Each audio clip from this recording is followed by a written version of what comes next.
Thanks for joining me, everybody. I actually did it.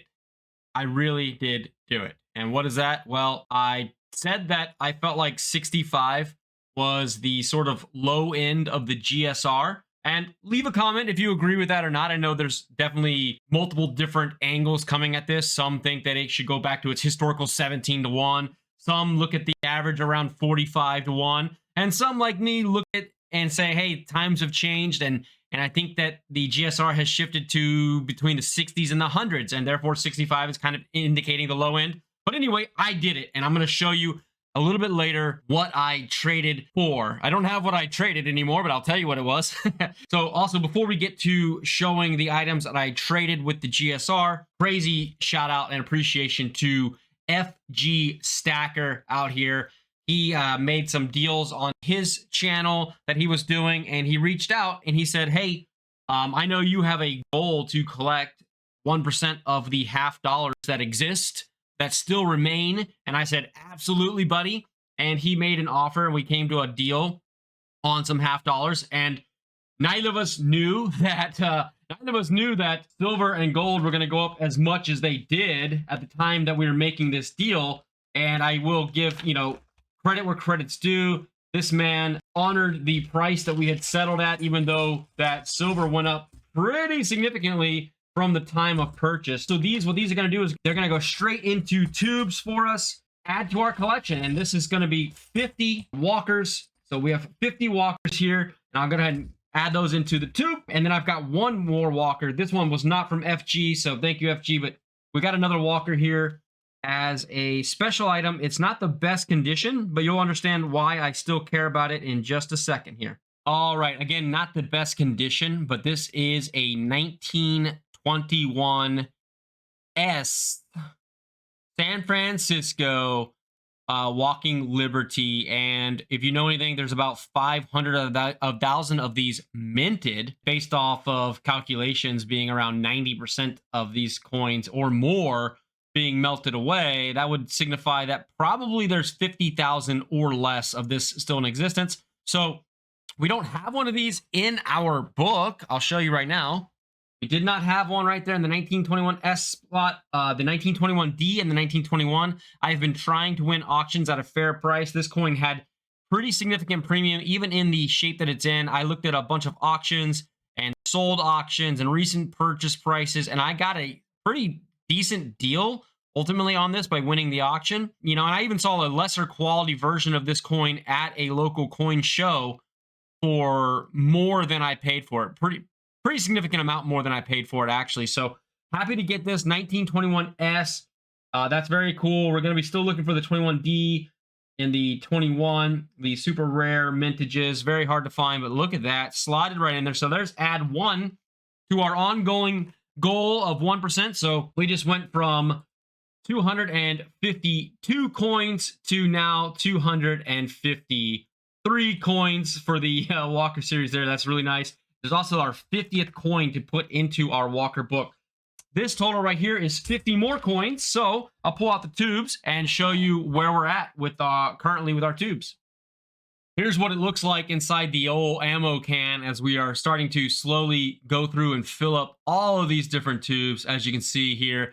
So I'm going to pull some out and add. I need 2 more full tubes of walkers, and we'll slot them in. So give me 1 second and I'll knock this out.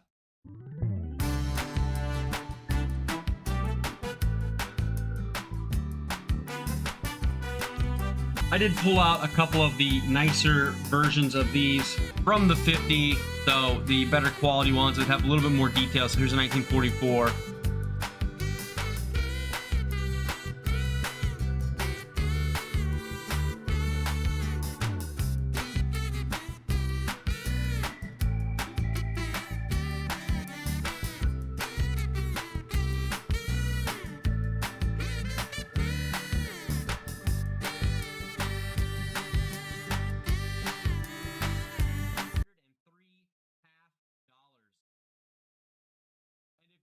That's what this looks like here as we fill up our loose tubes of halves, walkers, barbers, and franklins. And now for the trade, what did I do? Well, I went to the local coin shop and I traded off 87 ounces of my generic silver bars and stackers. So I had 1 kilo, some 10-ounce bars, and a 5-ounce Scottsdale stackers. I averaged $56 per ounce for the sale. At the time, silver was $62 an ounce, and I think the GSR was around 67, 68, somewhere in that range. So what did I end up picking up? Well, I got this beauty right here from the coin show directly with one of the vendors that I sold at. This is a 1909 $5 Indian head, American pre-33 coin here. So I'm really happy to have the 1909 date there. This has a gold content of 0.2419 troy ounces, and just arrived today. I took the rest of that cash and a little bit more cash, obviously, to take care of both of these transactions. I needed to throw a little bit more into it, but this is the $20 St. Gaudens Double Eagle. The first one of these that I've ever owned. I was really excited watching it every step of the way as it was coming to my house. So 1924 St. Gaudens Double Eagle. Absolutely remarkable looking coin here. And, did I have some hesitation picking up gold, just under its all-time highs? Yes, absolutely I did. But I believe in these metals long-term. I believe that, gold and silver is an important piece of my safety, security with my money. And I don't trust with the quantitative easing starting back up, with interest rates dropping soon. I feel like inflation is going to be a big issue.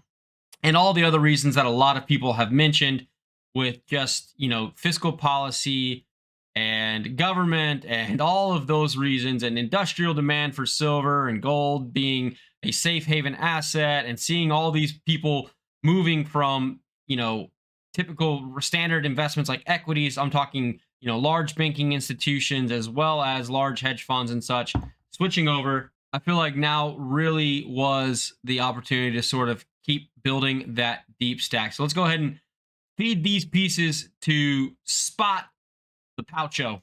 Here's old Spot. He's got quite a bit going on already, and we will be adding this piece here, and we'll be adding this chunk here. One of these is not like the others, but hey, you know what? If this thing ends up having 8 or 9 ounces of gold in it when I finish the 100-piece challenge, so be it. I'll take it.